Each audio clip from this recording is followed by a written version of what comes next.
تترضى ولك الحمد إذا رضيت.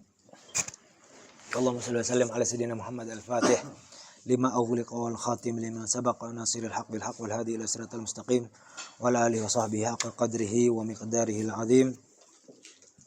سبحانك لا علم لنا إلا ما علمتنا إنك أنت العليم الحكيم. ربي اشرح لي صدري ويسر لي أمري واحلل عقدة من لساني يفقهوا قولي. ربي زدنا علما ورزقنا فهما. اللهم افتح علينا فتوح العارفين وحفظ المرسلين وإلهام الملائكة المقربين. اللهم فقهنا في الدين وعلمنا التأويل آمين ya Allah ya Rabbal Alamin. Alhamdulillah jamaah rahimakumullah. Hari ini kita bisa sama-sama kembali berkumpul menjalankan majlis ta'lim yang insyaallah sama-sama setelah kita bacakan Maulid Suntud Durar kita dilimpahkan keberkahan, rahmat dan maghfirah dari Allah Subhanahu wa taala. Juga keluarga kita, orang tua kita, orang-orang yang tercinta kita, sehingga mendapatkan juga keberkahan dan pahala daripada ta'lim kita. Amin ya Allah ya Rabbal Alamin.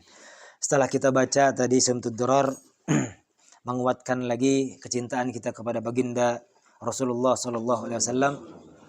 Kita sekarang membahas kembali apa yang telah kita bahas dari kitab An-Nasaih Diniyah karya dari Al-Habib Abdullah bin Ali Al-Haddad, di mana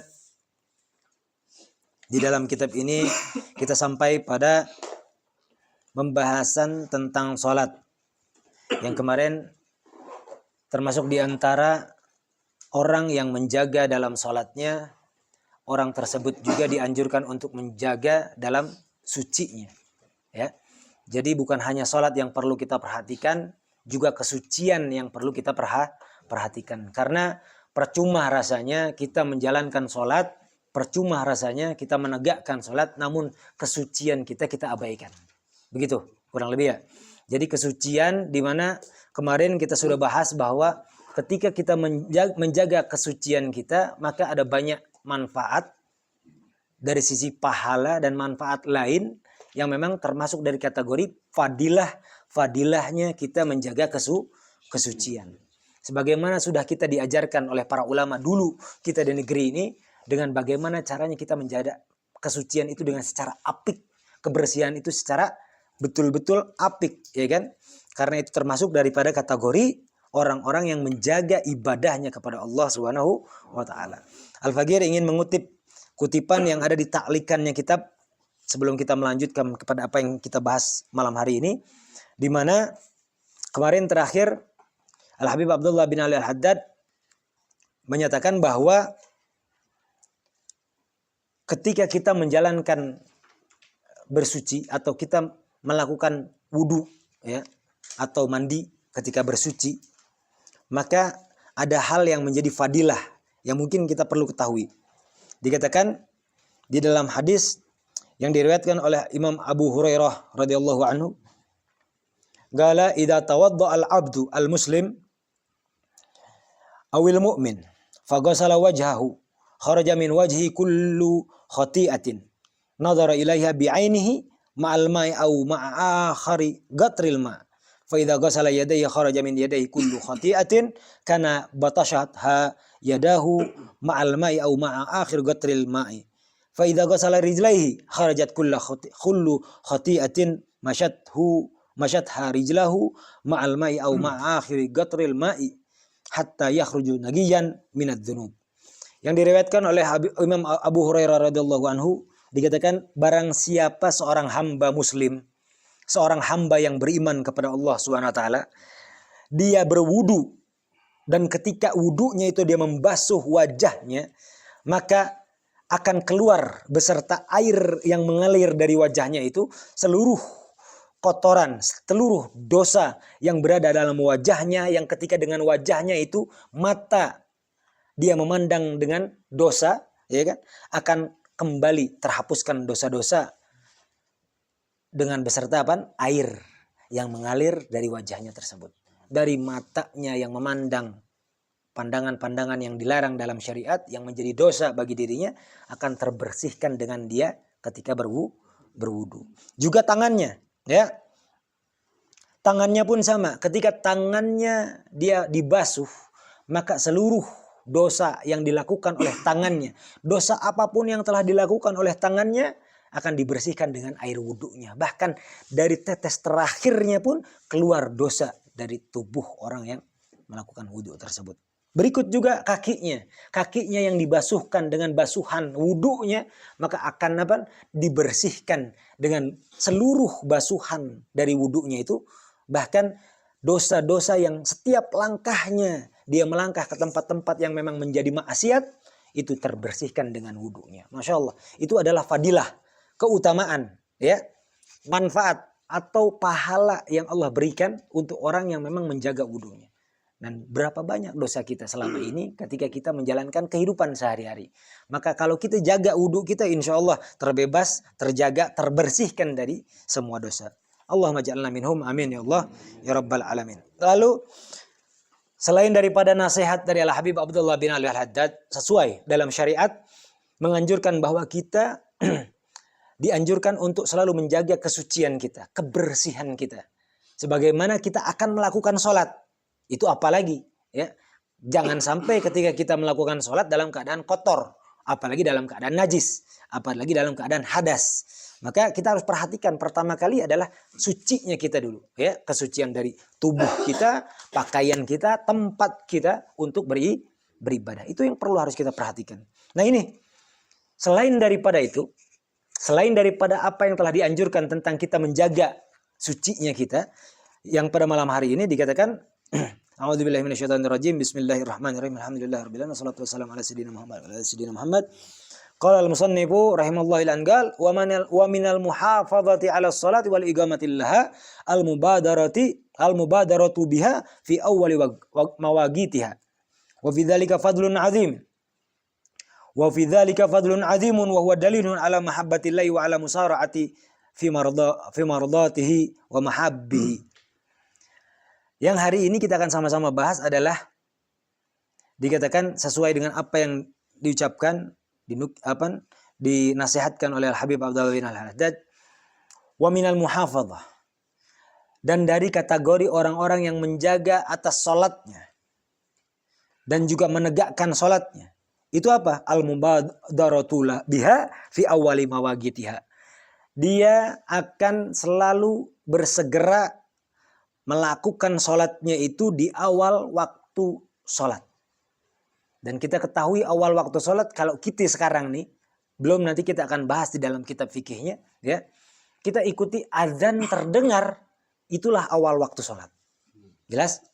Jadi sebagaimana kita mendengar waktu sholat sudah masuk, maka ketika itu kita segerakan kita sholat. Itu salah satu tanda orang yang betul-betul menjaga akan sholatnya, ya. Wa fi dzalika fadlun 'adzim. Untuk melakukan sholat di awal waktu itu memiliki keutamaan yang luar biasa besarnya. Jadi ketika kita melakukan sholat dengan bersegera menegakkannya, itu memiliki keutamaan yang luar biasa. Keutamaan yang memang keutamaan yang tidak bisa dilakukan oleh siapapun ketika di waktu sholat yang lain. Wa huwa dalilun ala mahabbatillah. Salah satu keutamaannya adalah di mana orang yang melakukan sholat di awal waktu, tandanya orang memiliki kecintaan kepada Allah lebih tinggi dari siapapun. Karena dia tahu ketika ibadah itu di mana sholatnya sedang menghadap kepada Allah Subhanahu wa ta'ala. Sedang dekat kepada Allah Subhanahu wa ta'ala. Wa huwa dalilun. Itu adalah pertanda bahwa orang tersebut memiliki kecintaan kepada Allah Subhanahu wa ta'ala yang sangat besar. Wa alal musara'ah fi mardatihi wa mahabbihi, dan orang tersebut tandanya sedang bersegera untuk menggapai keridhaan Allah dan juga menggapai kecintaan Allah kepadanya. Jadi bukan tandanya dia sedang cinta kepada Allah, tapi dia sedang bersegera untuk menjadi orang terdepan yang dicintai oleh Allah Subhanahu wa ta'ala. Kalau kita ingin dicintai oleh Allah Subhanahu wa ta'ala, maka pertama kali yang harus kita perhatikan ketika kita masuk waktu sholat, ya, maka pertama kali yang harus kita ingat adalah ibadah sholat. Karena apa? Dikatakan qala alaihi salatu wassalam, ya. Ini salah satu fadilahnya nih. Rasulullah SAW bersabda, awalul waqti, katanya, sholat di awal waktu merupakan apa? Ridwanullah, merupakan keridhaan daripada Allah Subhanahu wa taala. Jadi ketika orang melakukan sholat di awal waktu, dia akan mendapatkan keridhaan Allah Subhanahu wa taala. Kita ingin diridhoi oleh Allah Subhanahu wa taala. Jalan hidup kita yang kita tempuh mencari keridhaan Allah. Maka apa yang kita harus lakukan? Bukan urusan duniawi, tapi apa? Sholat di awal waktu. Terus kalaupun memang seumpama akhir waktunya seperti apa? Wa akhiruhu afwullah. Di akhir waktunya itu ada ampunan dari Allah Subhanahu wa taala. Sebagian para ulama meriwayatkan, ada riwayat lain dalam hadis ini, ausatuhu rahmah minallah, ya. Jadi pertengahannya itu sebagai rahmat dari Allah Subhanahu wa taala.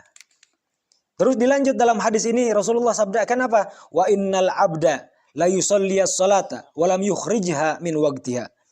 Dan sesungguhnya seorang hamba melakukan sholat, menegakkan sholat dan tidak mengeluarkan sholat tersebut dari waktunya, katanya, walama fatahu min awalil waqti khairun lahu minad dunya wa ma fiha. Dan ketika dia ketinggalan dari awal waktunya, masih tetap lebih baik daripada dibandingkan dunia dan seisinya. Jelas? Jadi ketika orang melakukan sholat, tidak sampai keluar waktu sholat itu tersebut, maka masih lebih baik daripada dunia dan seisi-isinya. Jadi pahala yang akan kita dapatkan ketika melakukan sholat, kita akan dapatkan isi dunia, seluruh yang ada di dunia seisi-isinya jauh lebih baik, ya kan? Ketika kita melakukan sholat. Jelas di sini? Di dalam ta'likan dikatakan, ta'liknya kita lihat. Di dalam ta'likannya qala Syafi'i, Imam Syafi'i menyatakan ar-ridwan innama yakunu lil muhsinin. Keridhaan Allah itu diberikan untuk orang-orang yang melakukan kebaikan. Jadi Allah akan meridhai orang-orang yang selalu melakukan kebaikan. Maka melakukan sholat di awal waktu, maka akan Allah ridhai dirinya karena apa? Dia tahu mana yang terbaik bagi dirinya. Dia tahu mana yang terbaik yang perlu dia sembahkan kepada Allah Subhanahu wa taala. Ketika dia mempersembahkan sesuatu yang terbaik untuk Allah Subhanahu wa taala, maka akan Allah ridhai dirinya seumur hidupnya. Masya Allah, ya. Luar biasa. Terus dikatakan apa? Wal afu yushbihu an yakuna lil mugassirin, ya. Kalau ampunan dalam hadis yang tadi, ya, yang diberikan oleh Allah Subhanahu wa taala itu tetap diberikan ampunan kepada mereka-mereka yang mengerjakan sholat, namun itu seperti mana orang-orang ini yang sedang mengabaikan sholatnya, tidak memprioritaskan sholatnya, nggak apa-apa, ya. Walaupun dia tidak memprioritaskan sholatnya, tetap ketika dia menjalankan sholatnya, Allah tetap berikan ampunan kepadanya untuk ampunan dari apa yang telah dilakukan selamanya. Selama itu Allah berikan ampunan selama dia mengerjakan sholat. Lah kalau nggak sholat berarti dia hilangkan kesempatan untuk mendapat ampunan. Na'udzubillahi min dzalik. Ya, makanya sholat itu adalah penting. Yang salah satu yang memang harus kita perhatikan dalam menegakkan sholat, sholatlah di awal waktu. Nanti kita akan bahas.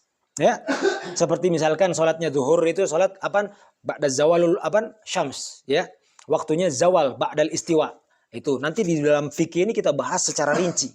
Nah, kalau dalam tasawuf, dalam nasihat-nasihat ini hanya perlu kita pahami bahwa kita mengerjakan sholat yang paling penting adalah di awal waktu.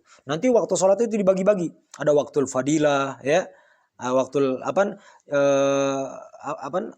waktul jawaz, ya, dan nanti ada waktul karoha, ada waktul waktul haram, waktul hurmah. Nah, ini tuh kita akan bahas di dalam kitab fikih. Nah, namun sekarang kita akan bahas tentang apa yang menjadi anjuran dalam kehidupan kita. Terus dilanjut lagi, wa fir riwayat qala al-Manawi afada ana ta'jil shalah awal waqtiha afdal, ya.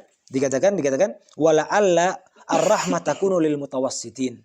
Jadi orang-orang yang salatnya ditunda namun tidak sampai akhir waktu, ya. Mereka orang-orang yang mutawassitin, orang-orang pertengahan aja, sedang-sedang aja. Dia mendapatkan rahmat minallah, ya. Jelas di sini?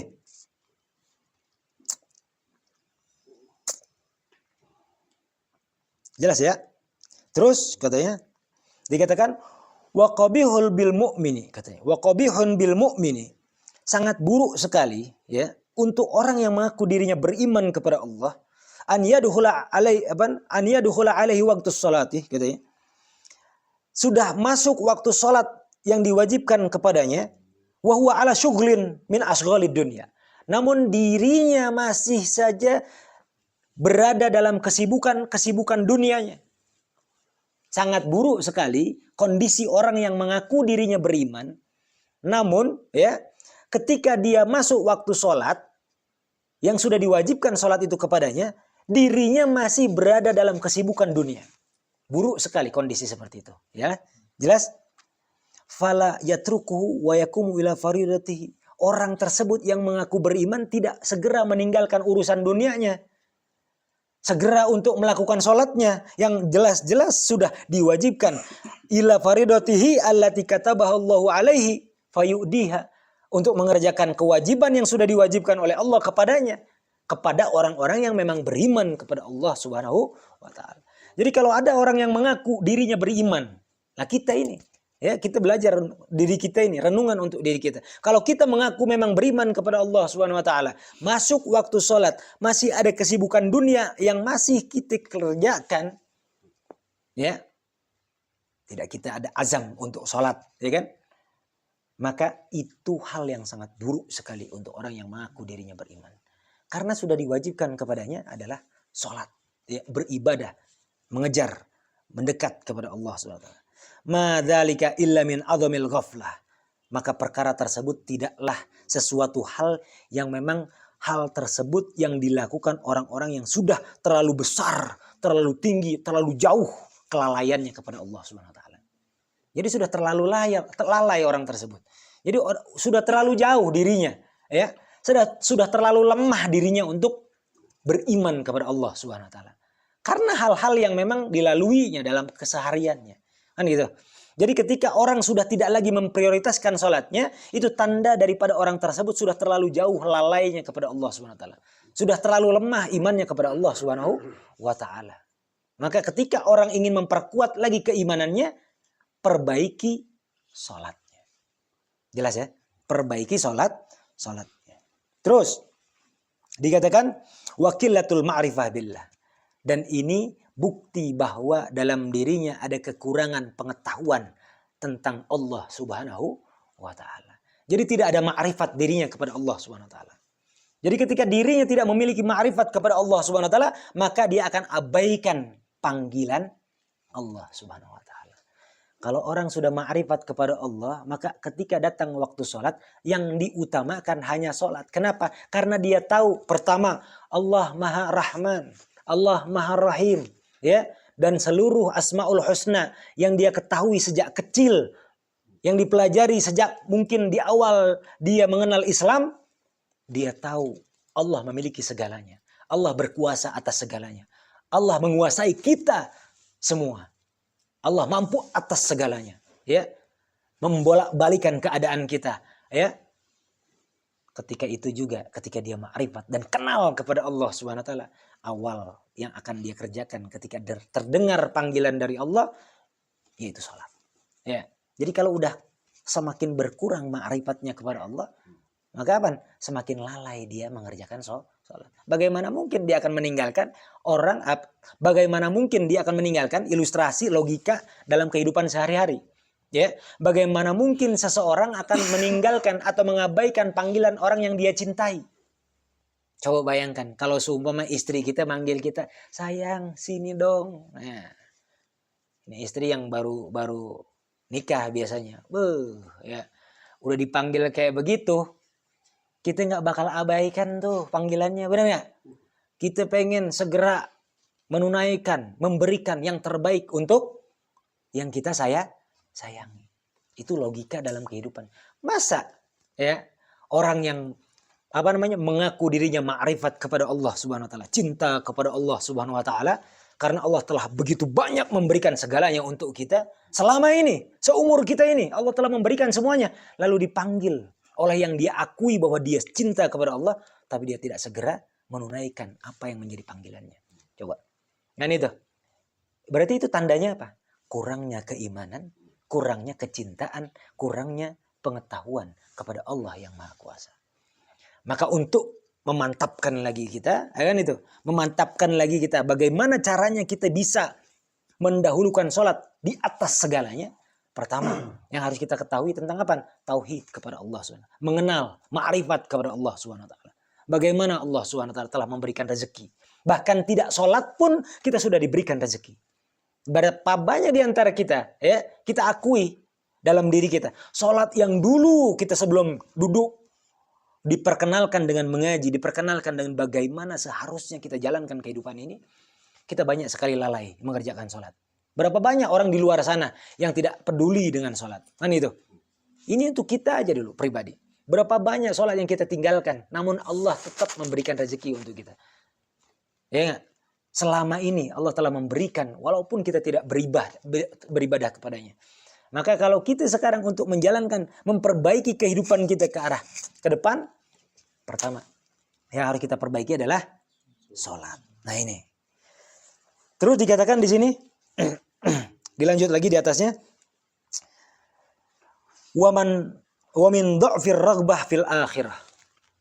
Selain daripada ada kekurangan dalam pengetahuan atau ma'rifatnya kepada Allah, dia tidak ada keinginan untuk senang nanti di akhiratnya. Dia tidak peduli bagaimana kehidupan nanti di akhirat.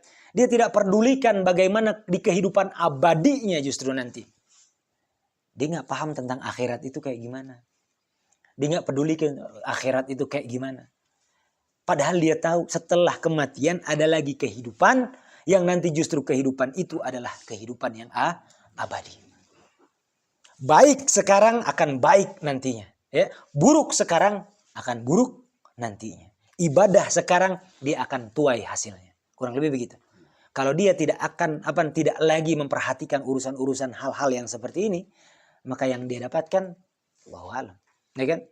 Bisa saja yang dia dapatkan adalah siksa neraka. Na'udzubillah min dzalik. Jadi kalau orang kenal yang namanya akhirat, tahu dia pelajari. Jadi dalam apa yang dijelaskan dari Al-Habib Abdullah bin Al-Haddad di sini saja sudah menegaskan kepada kita.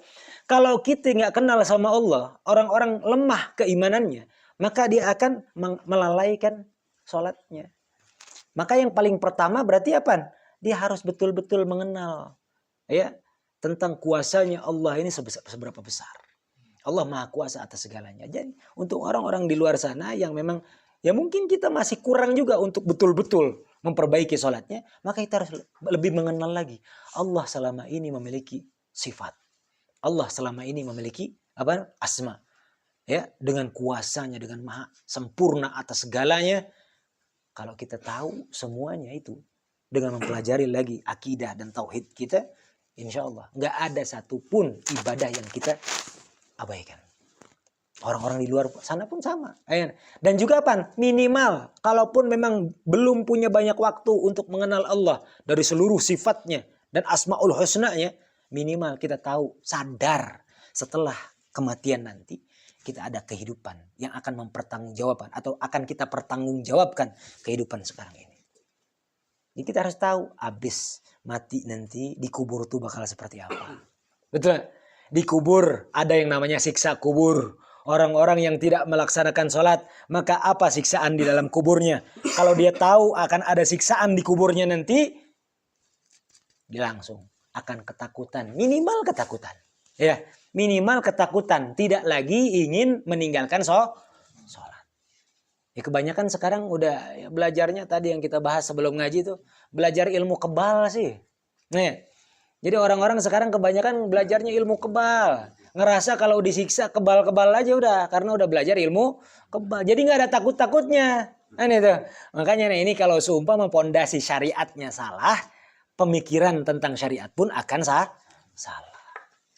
Jelas ya. Ini makanya harus diperbaiki lagi dengan kita. Alhamdulillah Allah dudukkan kita semua.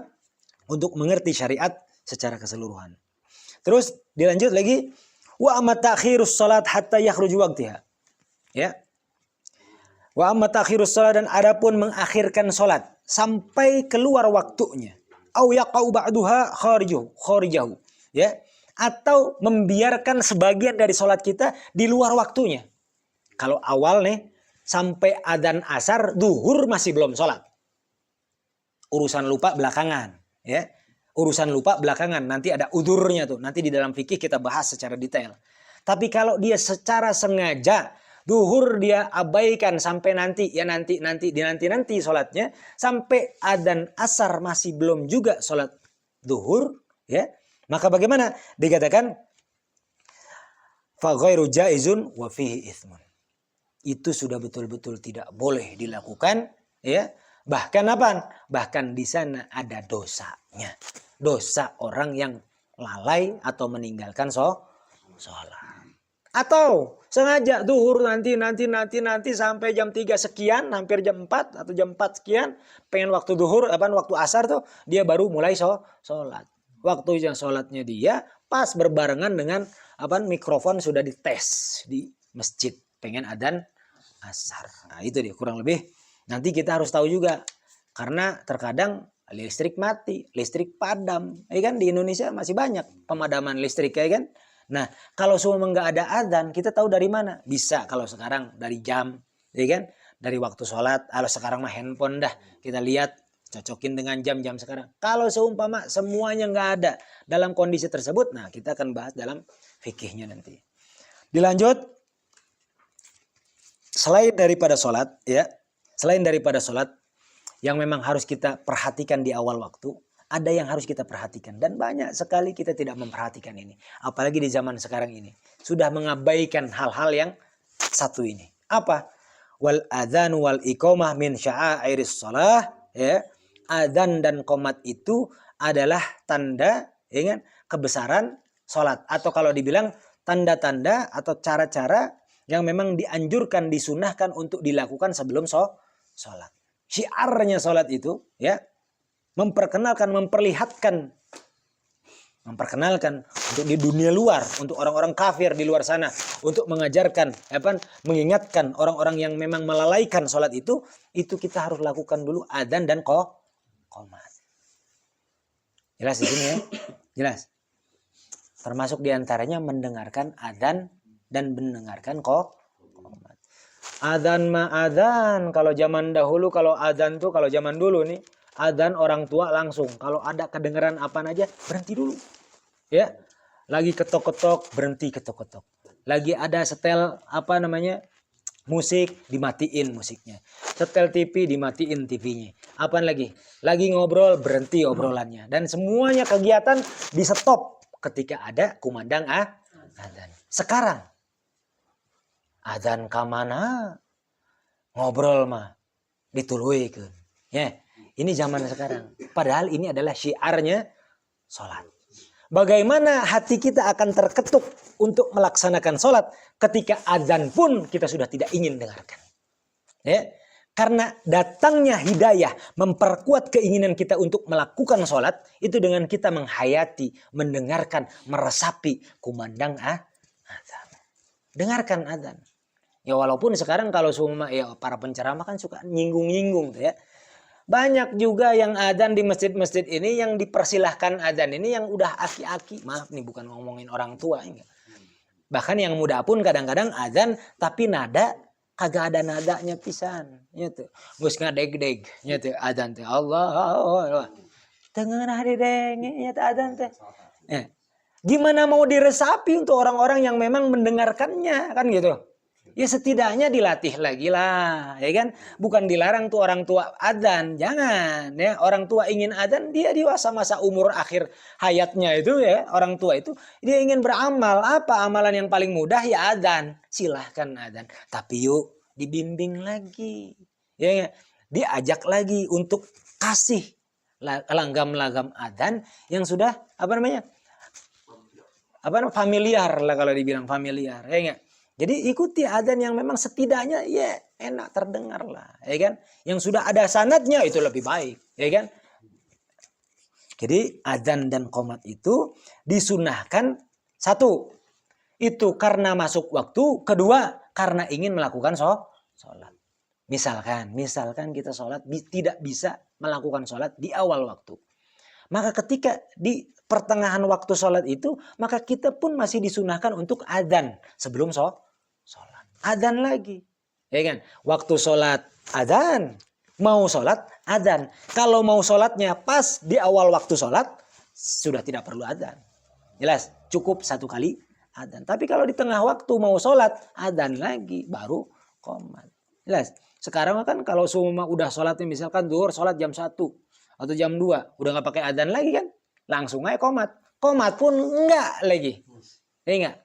Yang sholat sendiri, masih yang sholatnya sendiri. Qomat aja nggak pakai, benar nggak? Padahal sebelum sholat itu disunahkan kalau nggak adzan, qomat. Jelas di sini. Nah ini karena salah satu di antara yang dianjurkan ya dalam syariat melakukan adzan dan melakukan mendengarkan adzan dan mendengarkan qomat. Tata'akkadu al-muhafadzah alaihima, betul-betul ya dianjurkan untuk dijaga baik mengumandangkan atau mendengarkan. Wa fihi ma tardun lisyayatin katanya. Wa fihi ma tardun lisyaitan katanya. Dan dari keduanya itu ada salah satu cara untuk ya kalau dibilang cara ini cara lah kalau dibilang untuk mengusir setan. Di awak orang teh aya setan, aya jurigna ya. Di diri kita ini ada setannya yang menghambat kita untuk melakukan ibadah kepada Allah SWT. Menghambakan kepada Allah itu dijaga ketat, dihalang-halangi oleh setan. Khususnya ibadah sholat. Maka untuk mengusir setan-setan yang ada di diri kita ini, baik dari telinga kita, baik dari kaki kita, untuk bergerak, berdiri, untuk melakukan sholat sulitnya luar biasa. Itu cukup diadanin. Jelas. Diadanin. Kenapa? Suara adzan, lantunan adzan itu merupakan salah satu cara untuk bagaimana kita mengusir setan. Ini kalau ngomongin untuk sholat, ya, karena dikhususkan untuk sholat. Karena banyak lagi orang-orang yang memang dalam syariat dianjurkan di rumah pun kalau seumpama terasa bahasanya panas, membuat gelisah, membuat malas, membuat apalagi lah. Kita indikasikan bahwa rumah kita banyak dihuni setan, ya kan? Maka adzanin di depan, di dalam, di sudut, di dalam kamar, diadzanin cukup. Kenapa? Karena memang dalam hadis, di dalam riwayat, liqauli alaihi salatu wasallam, karena Rasulullah sallallahu alaihi wasallam bersabda, "Idza nudiya lis-salati adbara syaitan." Apabila dikumandangkan adzan untuk melakukan sholat, ya, adbara syaitan, katanya setan akan pergi, kan? Bahkan di dalam riwayat lain, wa fihi durat, ya kan? Itu dikatakan apa? Walahu durat, bukan wa fihi, walahu durat. Apa? Kalau dibilang durat itu sampai bahasanya kalau kita mah bahasanya terbirit-birit. Kalau semua durat ini kan diartikan kentut, terkentut-kentut, maksudnya terbirit-birit. Kaburnya sekabur-kaburnya gitu.